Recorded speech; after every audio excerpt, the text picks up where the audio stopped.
Soyez un rêveur. Ayez une vision, les choses se réalisent quand vous avez un rêve. Martin Luther King a fait l'un des 10 meilleurs discours dans l'histoire de l'humanité, lors duquel il s'est tenu debout devant des centaines de milliers de personnes. Il a fait son célèbre discours « J'ai un rêve ».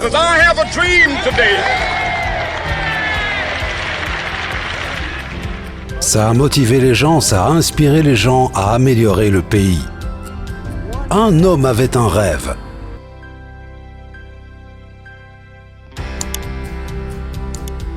Je crois en ce plan, j'y crois fermement. Et il n'y a que 5 points à ce plan, ce n'est pas très compliqué. Peu importe la phase de votre vie dans laquelle vous êtes, mais avant que je vous donne le plan, je veux que vous vous posiez cette question. Si je ne rentrais pas à la maison, à qui je manquerais et pourquoi ? Si je n'allais pas au travail, à qui je manquerais et pourquoi ? Si notre organisation faisait faillite, à qui on manquerait et pourquoi ? Parce que ce dont nous devons nous assurer, c'est que nous faisons la différence, que nous sommes différents de tous les autres, que nous avons un objectif, que nous avons un rôle et que nous défendons quelque chose. Le plan que nous avons a 5 points. Le premier, c'est l'attitude que vous choisissez d'avoir. Et j'insiste que vous choisissez parce que c'est un choix. Et vous êtes comme moi, personne ne va vous motiver, personne ne va vous remonter à bloc, personne ne va vous faire de discours de motivation, c'est à vous de définir le tempo et l'attitude, parce que les gens adopteront votre attitude. Quelle est votre attitude quand les choses vont mal ? Vous voyez, mesdames et messieurs, vous pouvez réussir alors même que personne d'autre ne croit en vous. Vous n'avez aucune chance de réussir si vous ne croyez pas en vous-même. L'attitude de quelqu'un est beaucoup plus importante que son talent.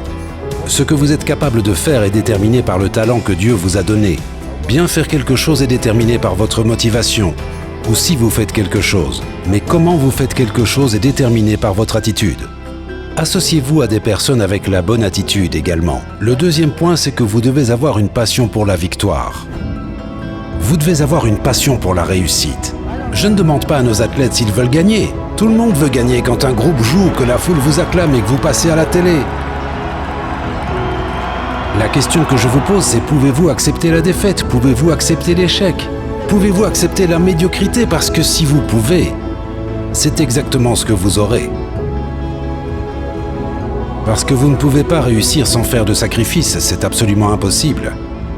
Vous voyez, mesdames et messieurs, si vous me montrez un parent accompli, un époux accompli, je sais les sacrifices que ces personnes ont dû faire pour gagner parce que vous ne pouvez pas réussir sans faire de sacrifices. Les perdants appellent ça une punition.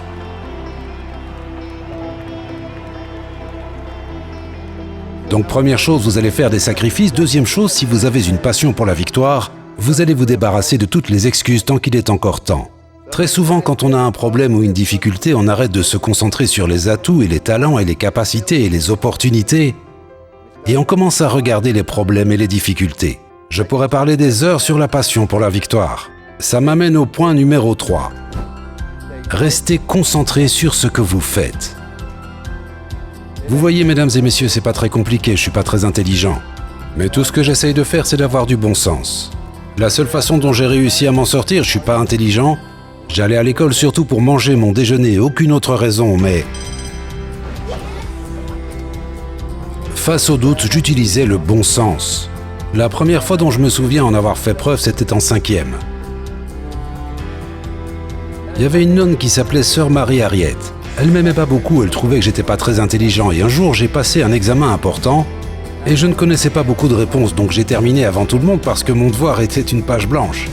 Et j'ai commencé à regarder autour de moi par ennui, je ne cherchais pas à tricher, je portais des lunettes, je ne voyais rien de toute façon. Elle a crié devant toute la classe, elle a dit « Lou Rawls ne pense même pas à tricher ». Elle a dit « Si je soupçonne que tu as triché, je réduirai ta note de 10%. » J'ai sorti le manuel et j'ai dit 90%, ça me convient très bien.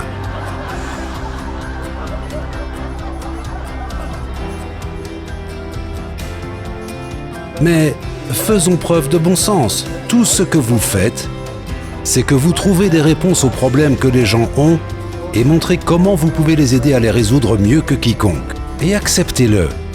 Mais ne perdez jamais de vue ce que vous essayez de faire. Point numéro 4. Soyez un rêveur. Ayez une vision, les choses se réalisent quand vous avez un rêve. Martin Luther King a fait l'un des 10 meilleurs discours dans l'histoire de l'humanité, lors duquel il s'est tenu debout devant des centaines de milliers de personnes. Il a fait son célèbre discours « J'ai un rêve ».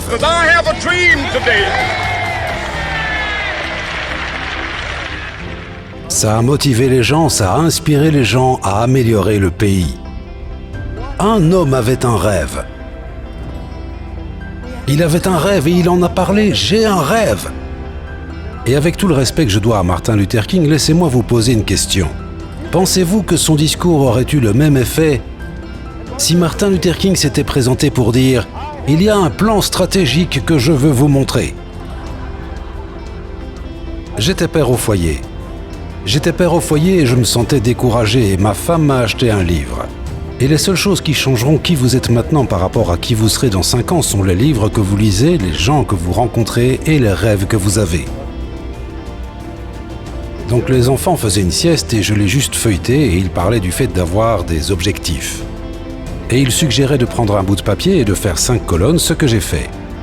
La première colonne, c'était les choses que je voulais faire en tant que mari et que père. La deuxième colonne, c'était les choses que je voulais faire pour ma foi. La troisième colonne, c'était ce que je voulais accomplir financièrement.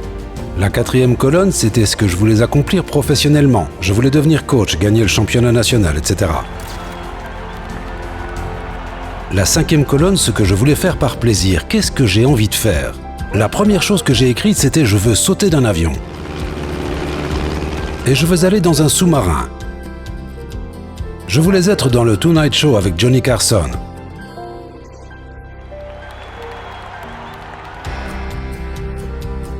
Je veux faire du rafting en eau vive sur la rivière Snake pendant 4 jours et 3 nuits. Je veux apprendre à faire de la magie, je veux faire un ace au golf. Je veux jouer sur le meilleur terrain de golf au monde, je veux aller dîner à la Maison Blanche. Je veux aller voir le pape. Je veux aller à Pampelune et courir avec les taureaux avec une personne plus lente que moi. Vous savez ?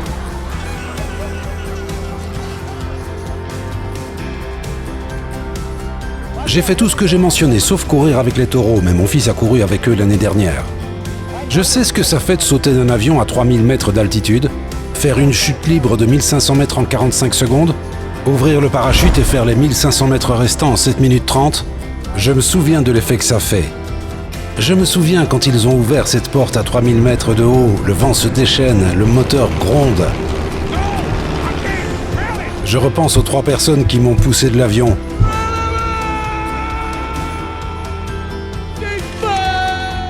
Je ne le referai jamais.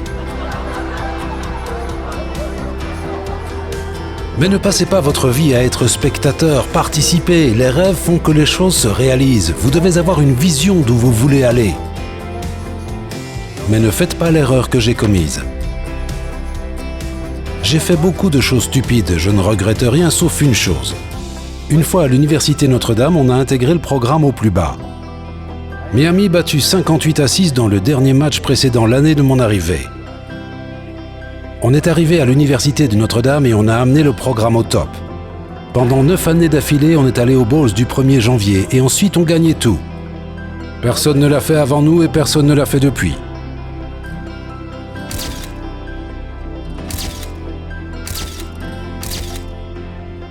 On l'a amené au top et on l'a gardé au top. On l'a maintenu. Et c'est la chose que je regrette réellement dans ma vie, c'est qu'on l'ait maintenu au top. La règle dans la vie, c'est que soit tu grandis, soit tu meurs. Les arbres, soit ils grandissent, soit ils meurent, pareil pour l'herbe, pareil pour le business, pareil pour le mariage, et pareil pour une personne. Vous arrivez jusque-là et vous vous dites « c'est plutôt bien, ne prenons pas de risques. Ne tentons pas notre chance, sacrifions-la, ne créons pas de problèmes. Ne créons plus de déception, n'ayons plus de chagrin. Restons à ce niveau. » Et chaque fois que vous essayez de maintenir quelque chose, mesdames et messieurs, vous mourrez. Vous n'êtes plus le chasseur, vous devenez la proie. Ce qu'on aurait dû faire, c'est définir des buts et des standards que personne ne croyait possibles. Mais chaque fois que vous essayez de maintenir, vous n'avez aucune raison de célébrer, vous n'avez aucune raison de vous enthousiasmer. Et quand vous essayez de maintenir, vous n'aspirez jamais à rien. Et c'est absolument désastreux, c'est pourquoi les rêves sont si importants. Mais je vais passer au point numéro 5. Comment crée-t-on un environnement où tout le monde se tire vers le haut et non vers le bas ? Vous voulez créer un environnement où les gens sont confiants et se tirent vers le haut. Avant, j'avais très peu confiance en moi et je ne dis pas ça avec fierté. Mais peut-être que ce sera bénéfique pour vous. Avant, j'étais extrêmement jaloux de ma femme. En 45 années de mariage, pas une fois. Elle ne m'a donné une raison d'être jaloux, pas une seule fois. Le problème n'était pas chez elle, il était chez moi. Si on allait à un cocktail et qu'elle parlait à un autre homme, il était toujours plus beau, plus musclé, plus intelligent et je me disais pourquoi ne voudrait-elle pas plutôt être avec lui qu'avec moi? Et à cause de mon manque de confiance en moi, je critiquais ma femme en essayant de tirer sa confiance en elle vers le bas. Pour qu'elle atteigne un point où elle penserait qu'elle avait de la chance de m'avoir. C'est ce que les gens qui manquent de confiance en eux font. C'est pour ça que les gens sont en difficulté, c'est pour ça que les gens passent d'un mode à l'autre, ils n'ont pas vraiment de stratégie pour aborder les gens.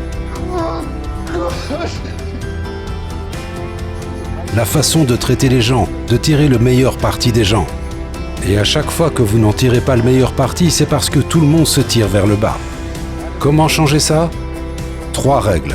J'ai seulement 3 règles. Pour mes enfants, 3 règles pour moi-même, 3 règles pour notre équipe de football. 3 règles et elles sont simples. Règle numéro 1, ce que j'appelle « faites ce qui est juste ». Je peux vous dire ce qui est juste d'après moi. Je pense qu'il est juste d'être honnête, juste d'être à l'heure, juste d'être loyal. Je pense qu'il est mal de faire preuve de racisme, de sexisme, de violence conjugale. Je pense qu'il est mal de se sentir coupable. Il n'y a aucun individu dans cette pièce, moi y compris, qui n'a pas fait quelque chose de stupide qu'il aurait préféré ne pas faire, mais vous ne pouvez pas passer votre vie à vous dire que vous avez commis une grave erreur. Tout ce que vous pouvez faire, c'est vous excuser, réparer votre tort et aller de l'avant. Ne vous attardez pas sur les erreurs. Le bonheur n'est rien d'autre que le fait d'avoir une mauvaise mémoire. Si vous ne vous souvenez pas de ce qui s'est passé hier, vous vous sentez bien aujourd'hui. Et aussi, je pense qu'il est mauvais d'être rancunier. On a tous subi des injustices. Vous ne pouvez pas vivre votre vie avec de la rancune pour un événement passé. Vous savez, parce que quand vous avez de la rancune, vous êtes négatif. Faites ce qui est juste. Deuxième règle. Faites tout ce que vous faites en donnant le meilleur de vous-même. J'avais un critère, une règle. Je voulais que vous donniez le meilleur de vous-même dans une classe ou sur un terrain de football, point final. Je veux juste que vous donniez le meilleur de vous-même. Quelle est la différence entre les athlètes d'aujourd'hui et quand j'ai commencé à coacher? La même différence que je vois dans la société. Aujourd'hui, tout le monde veut parler de ses droits et de ses privilèges. Quand j'ai commencé à coacher, les gens parlaient de leurs obligations et de leurs responsabilités. Je fais partie de l'ancienne école qui croit que quand tu te maries, tu mets un enfant au monde, tu vas travailler pour quelqu'un, tu intègres une organisation, tu as des obligations et des responsabilités. Règle numéro 3. J'attends que vous montriez aux gens qu'ils comptent. Soyez sincères avec eux et montrez-leur qu'ils sont importants. Vous êtes plus intelligent que moi. Vous trouvez 1 million de façons différentes de montrer aux gens qu'ils sont importants pour vous et ça n'a pas besoin de vous coûter cher. Pourquoi ces 3 règles sont-elles importantes? Si vous faites ce qui est juste, les gens peuvent vous faire confiance. Si vous faites de votre mieux, ils savent que vous visez l'excellence. Et si vous montrez aux gens qu'ils comptent pour vous, c'est tout ce qu'ils demandent. Pas très compliqué, mais ceci était notre plan, mesdames et messieurs, c'est 5 choses. À chaque fois que j'ai suivi ce plan, on a réussi brillamment. Il est arrivé que je dévie du plan et quand je l'ai fait, ça nous a coûté cher.